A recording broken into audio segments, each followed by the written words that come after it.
لله نحمده ونستعينه ونستغفره ونؤمن به ونتوكل عليه ونعوذ بالله من شرور أنفسنا ومن سيئات أعمالنا من يهده الله فلا مضل له ومن يضلل فلا هادي له ونشهد أن لا إله إلا الله ونشهد أن محمدا عبده ورسوله أما بعد فقد قال الله تبارك وتعالى في القرآن المجيد والفرقان الحميد أعوذ بالله من الشيطان الرجيم بسم الله الرحمن الرحيم أليس الله بكاف عبده صدق الله العظيم اللهم صل على سيدنا محمد وعلى آل سيدنا محمد وبارك وسلم اللهم صل على سيدنا محمد وعلى آل سيدنا محمد وبارك وسلم اللهم صل على سيدنا محمد وعلى آل سيدنا محمد وبارك وسلم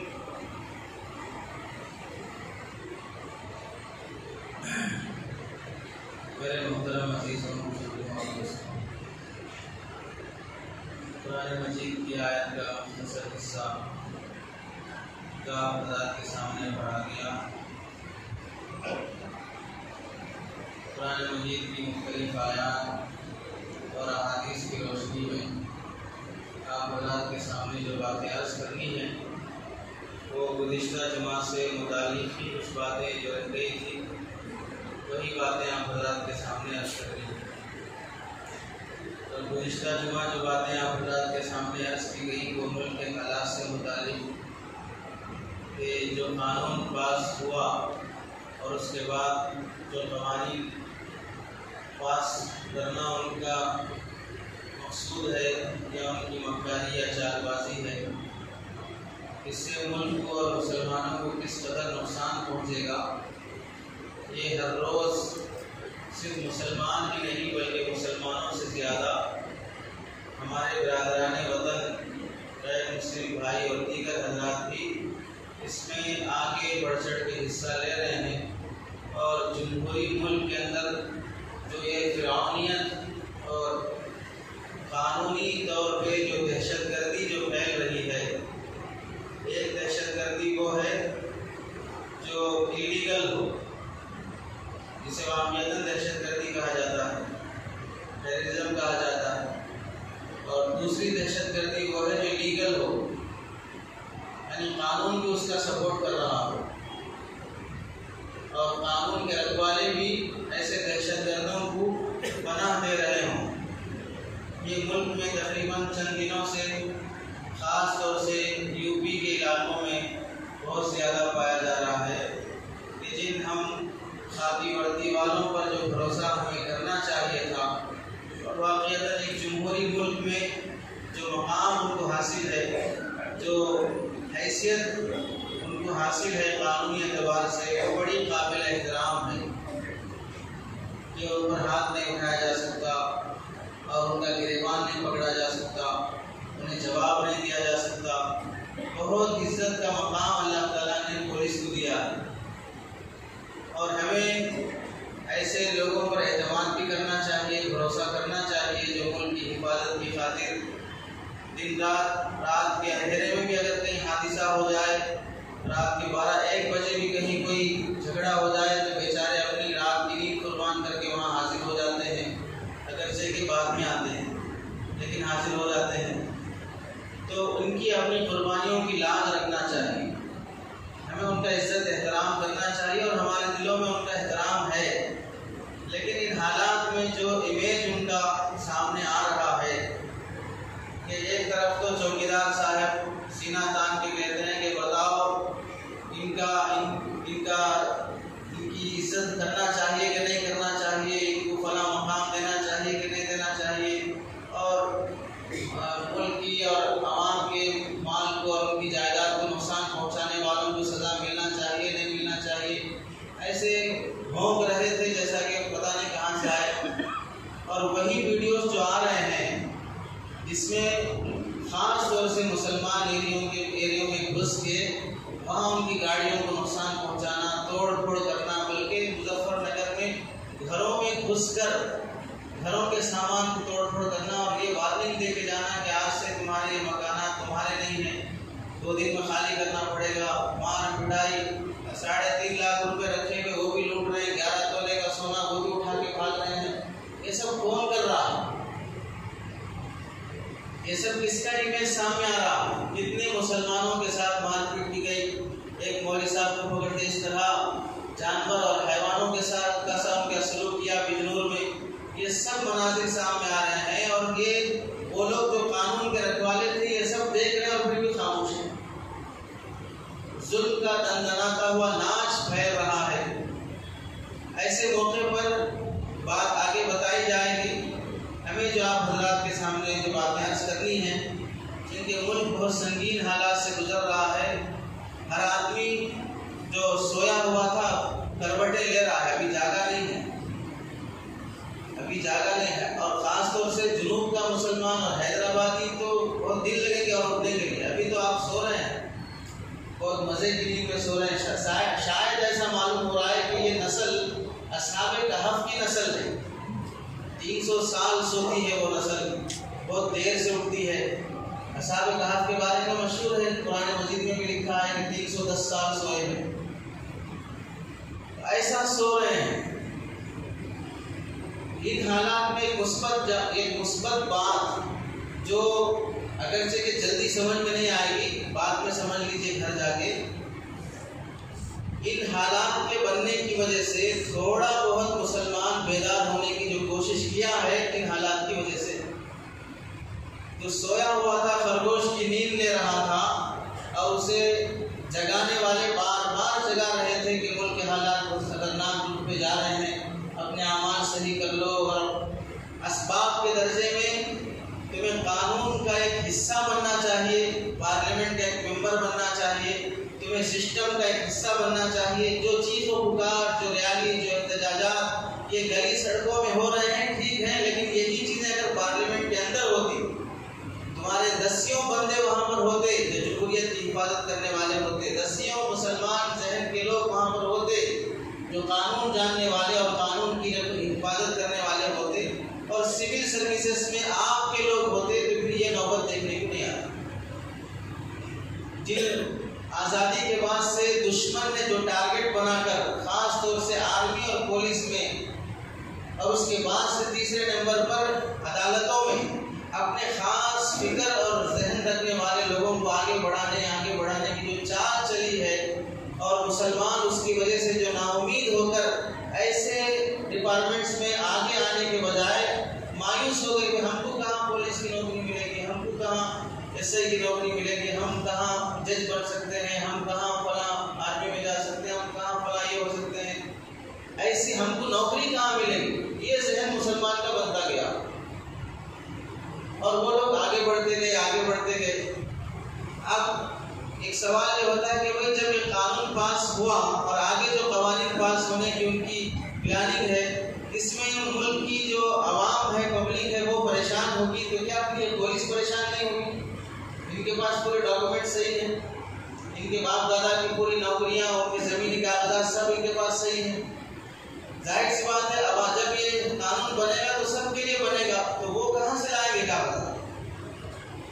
ان کے پاس کہاں ہے؟ سب وہ بھی 1-2 سال پہلے وہ بھی ایک عام آدمی تھا، اب اسے نوکری ملی ہے، 10 سال پہلے وہ بھی ایک عام آدمی تھا، اسے 10 سال کے بعد نوکری ملی ہے، تو 50 سال پہلے کاغذات کہاں سے لائے گا؟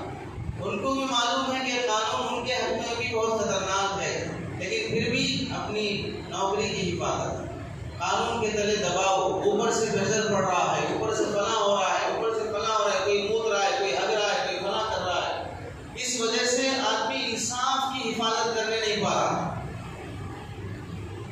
ملک کی عوام پر ایسے لاٹھی برسائے جا رہے جیسے کسی مجرم اور دہشت گرد پہ برسائی جا رہی ہو۔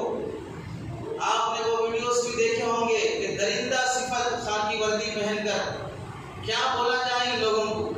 اللہ نے انہیں کتنا عزت کا مقام دیا، اپنی عزت کی خود لاج رکھنے کے بجائے جو نعرہ لگا رہے تھے بیٹی بچاؤ بیٹی پڑھاؤ، انہیں کو سر عام گال پہ مارا جا رہا ہے، بال کھینچے جا رہے ہیں، انہیں ٹھیلا جا رہا ہے۔ ایک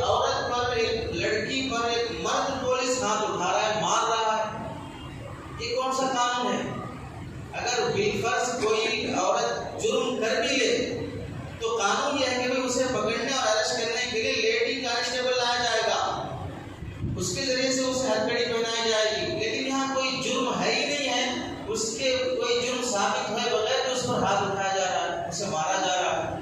برقع پہنی ہوئی خاتون پہ ہاتھ اٹھا رہے ہیں، لڑکیوں پہ ہاتھ اٹھا رہے ہیں، انہیں کھینچ رہے ہیں، مار رہے ہیں.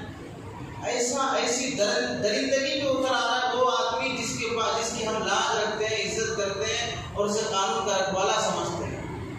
اور پھر وہ مسلمان بھی کان کھول کے سن لیں، جب 3 طلاق کا مسئلہ پاس ہو رہا تھا تو جو برقع پہن کر جن 50,000 خواتین نے جو عرضی داخل کی تھی کہ ہمیں نیا قانون چاہیے اور اسلام میں جو قانون بنا ہے 3 طلاق کا وہ ہمارے لیے ظلم ہے، فلاں ہے، ہمیں جمہوری ملک میں جمہوری قانون چاہیے، اس طرح کی جو اپنی زمین کو، عزت کو، خاندانی نسل کو جو بیچے تھے، ایسے زمین فروش مرد ہوں یا عورت ہوں انہیں بھی سن لینا چاہیے. اس وقت نعرہ یہ تھا آپ کے چوکیدار صاحب کا کہ ہم مسلمان بہنوں کو انصاف دلانا چاہ رہے ہیں. مسلمان بہنوں کو انصاف دلانے والے صاحب مسلمان بہنوں کو ملک سے نکالنے کی پلاننگ کر رہے ہیں. کس جھوٹے نعروں کے پیچھے مسلمان بھاگ رہا ہے؟ سیاست کیا چیز ہے سمجھنے تیار ہی نہیں ہے.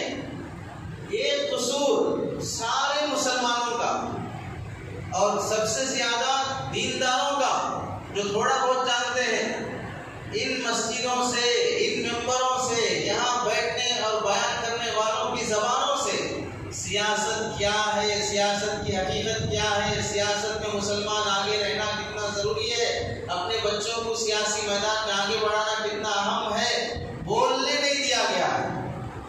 یہ جرم اپنا تمہیں ماننا پڑے گا. یہاں سے اگر کبھی سیاست کے عنوان پر بات ہوتی، سیاست کا مطلب کیا ہے؟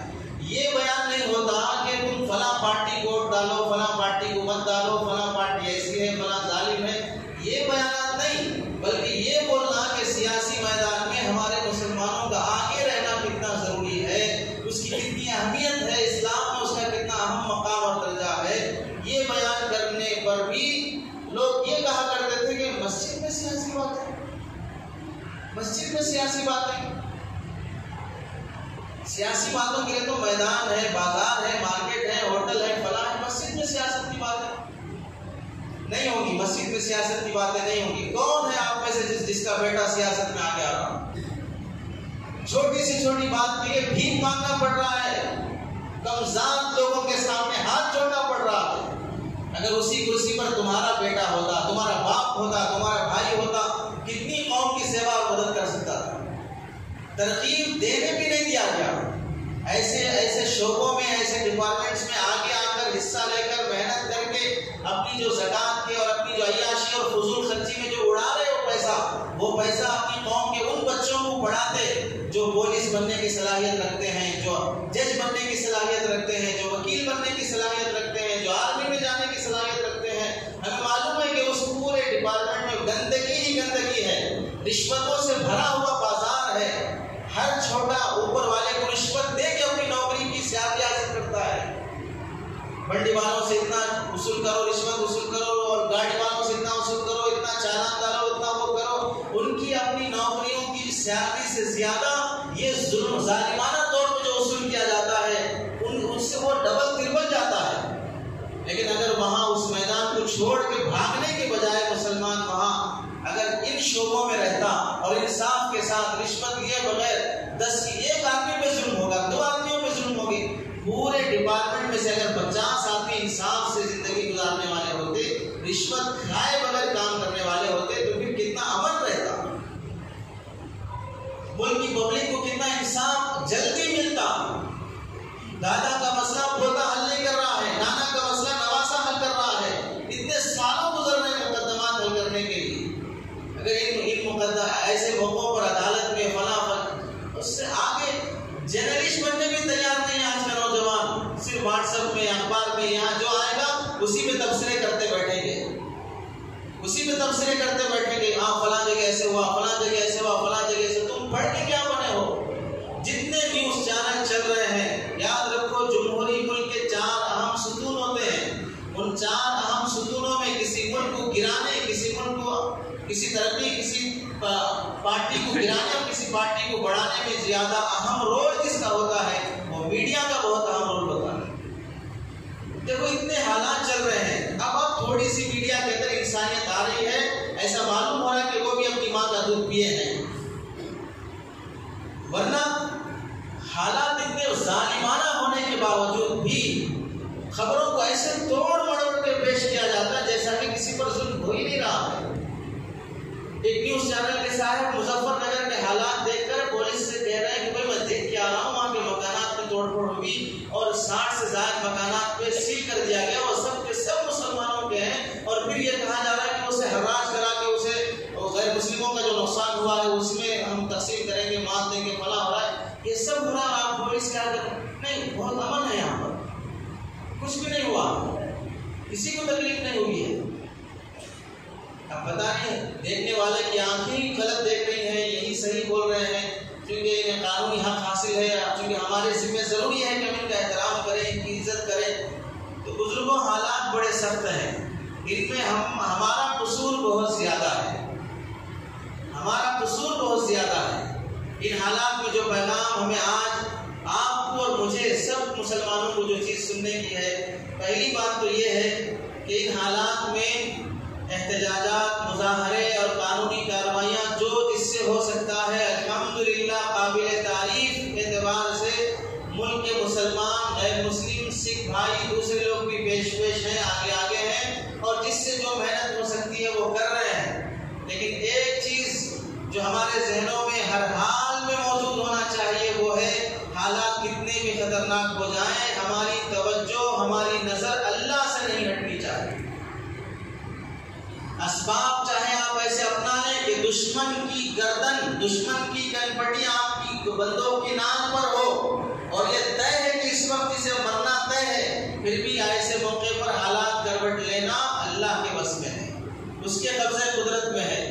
اسباب کو اپنا کر، اسباب کو اختیار کر کے جو کرنا ہے قانونی اعتبار سے مثبت انداز میں کرتے ہوئے ہرگز ہم اللہ سے نظر نہیں ہٹانی چاہیے۔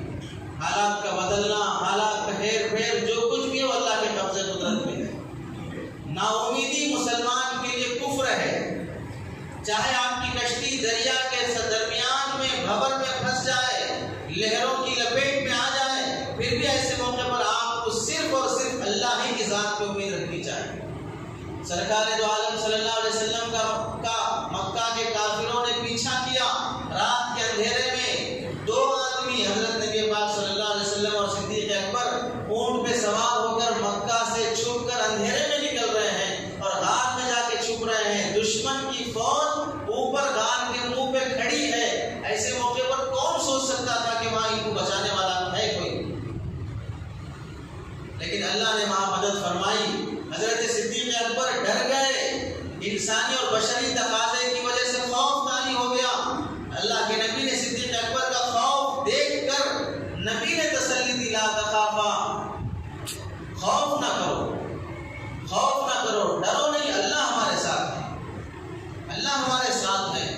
حضرت موسیٰ علیہ السلام کا پیچھا فرعون کا لشکر کر رہا ہے اور نہتے حضرت موسیٰ اور ان کی قوم آگے جا رہی ہے اور سامنے دریا ہے، پیچھے فرعون ظالم کی فوج ہے جس نے لاکھوں بچوں کو ذبح کر دیا۔ ایک بچے کے پیدا ہونے کے ڈر سے اب وہ بچہ بڑا ہو کر موسیٰ بن کر اس کی قوم کو لے کے جا رہے ہیں تو اسے کتنا غصہ ہوگا۔ ایسے موقع پر سامنے دریا، پیچھے لشکر فرعون کی فوج ہے، ایسے موقع پر کون سوچ سکتا تھا کہ حضرت موسیٰ کی فوج کو بچانے والا کوئی ہے؟ لیکن اللہ نے بچایا۔